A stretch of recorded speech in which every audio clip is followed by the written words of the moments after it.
instead of making choices a couple feet above whatever the hell we prefer, making a choice on what needs to be done, what ought to be done. We're back with another reflection on the Daily Vedantic. We're continuing our series of overviews of each chapter of the Bhagavad Gita, world's most famous poem. And I love this quote. I love this quote from Henry David Thoreau that gives a bit of a vote of confidence in this 700-verse poem. In the early morning, I bathed my intellect in the stupendous and cosmogonal philosophy of the Bhagavad Gita, since whose composition years of the gods have elapsed, and in comparison with which our modern world and its literature seem puny and trivial. Henry David Thoreau. One of the GOATs. The Gita in Chapter 5 is this continuation of the interplay between action and knowledge, the pursuit of action, and the ideal of knowledge of the self, the pursuit of knowledge of the self, understanding the game and playing the game. I say interplay because both are critical. Understanding the game without actually playing it, well, that's not what we're called to do. Playing it without understanding it, well, that is what a fool does. Chapter 5, Yoga of Renunciation and Action, continues on this theme of this dissection, and Krishna, the charioteer, walking Arjuna, this famous warrior prince that has just had this meltdown in the middle of this, right before this massive, epic battle of this great civil war. Right in the middle of the battlefield of this. By the way, the Gita takes place in the middle of this epic, this larger epic called the Mahabharata. It's in the geometric center of it. It's right in the middle of the Mahabharata epic, these 700 verses. The total Mahabharata is 100,000 verses. Is it 100 or 300? Let me see. Total verses of the... I have never read the Mahabharata. I don't know many people that have. Yeah, 100,000 verses. And 700 of them are right in the middle with the Gita. Also, this takes place in the middle of this battlefield. So the geometric center of the battle and the geometric center of this larger epic and story. And Gita will get to chapter 9, 9:22, which is the verse right in the middle of the middle of the middle of the middle of this entire story. The battle itself, by the way, is symbolic of the battle within our hearts between unrighteousness, righteousness, what we ought to do, what we want to do. The battle that takes place within us. If you get in the middle of the Gita and you're like, well, I'm not in a battle. This isn't that helpful for me. You sure as hell are.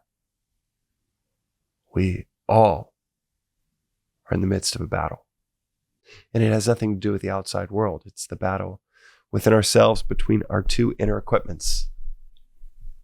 The two equipments that we have to navigate the world, the mind and the intellect, the lower and higher equipments that we have. The intellect is like Krishna, the charioteer, this wise, neutral force that can see the end in the beginning, who is walking wisdom. And the mind, Arjuna, who is freaking out, who is paralyzed by fear, who has untold desires, selfish pursuit at every turn. Each action is drenched in selfishness. That is what the mind is. That's what the mind does, is it orients everything towards feelings, emotions, preferences, likes, dislikes. The Gita talks about the likes and dislikes as our two enemies. The two enemies are likes and dislikes, making choices based on likes or dislikes, instead of making choices a couple feet above of whatever the hell we prefer, making a choice on what needs to be done, what ought to be done, what needs to be conquered. And the battle within ourselves is as simple as allowing the intellect to guide the mind, to master the mind, cultivating the intellect to be able to conquer the wants and whims of the mind. My favorite verse from chapter 5 is In the same way that the intellect helps us see the end in the beginning, the intellect helps us see what is. And this philosophy of Vedanta, the end of knowledge, that's what Vedanta means in Sanskrit. The end of knowledge is you are that. You are that which is, and you're all of it. That's what this philosophy says to us over and over and over again. That this idea of distinction, separation, plurality in the universe around us is a mere illusion. Like a dream in which you are dreaming there's 15 other people in the room. And it's a total projection of your mind. There aren't 15 other people in the room. There is no room. There is you and the capacity to project this illusion of separate beings, things, entities, aspects of the universe. But what underlies this plurality, perception of separateness, is unity. A unity that we are called to wake up to see by the sages and saints throughout history, from Buddha to Christ to Muhammad to Ramatirtha to Shankara to Ramana Maharshi, Swamiji. And this philosophy, throwing out these hooks, 1 in 10,000 find it interesting. 1 in a million, maybe 1 in a generation, actually heed the calling and wake up from this dream that we are in to reality. But the one that does, perhaps my favorite verse from this chapter, talks about what that sage sees. The wise view equally a Brahmana endowed with learning and humility, a cow, an elephant, a dog, and even an outcast.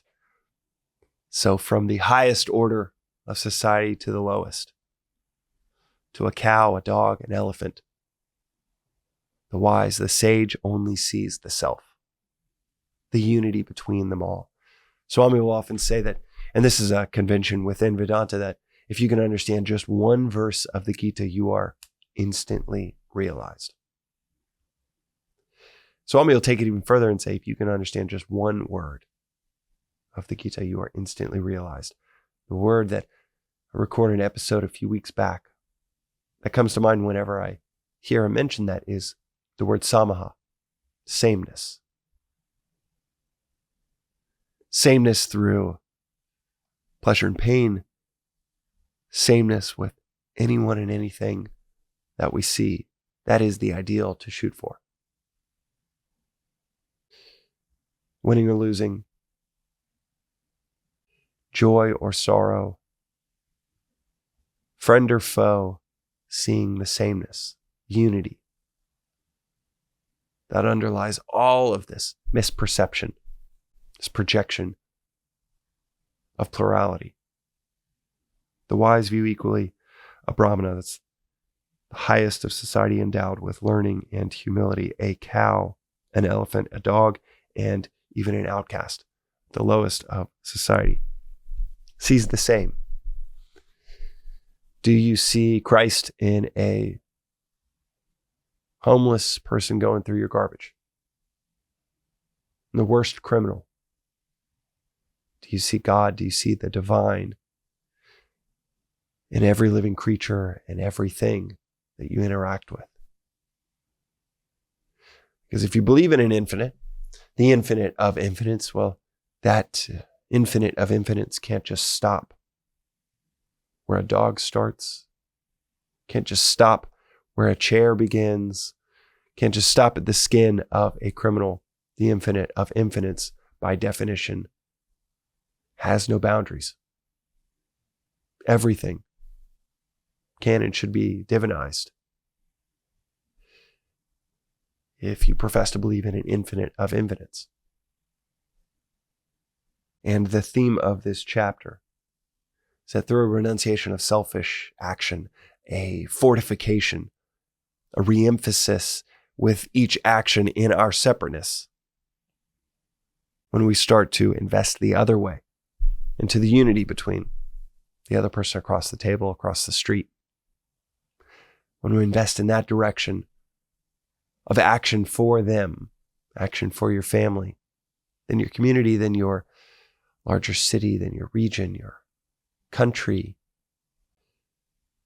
an act for all humanity, an act for all living beings. When we start to increase our ring of identification, it massively, tectonically shifts our actions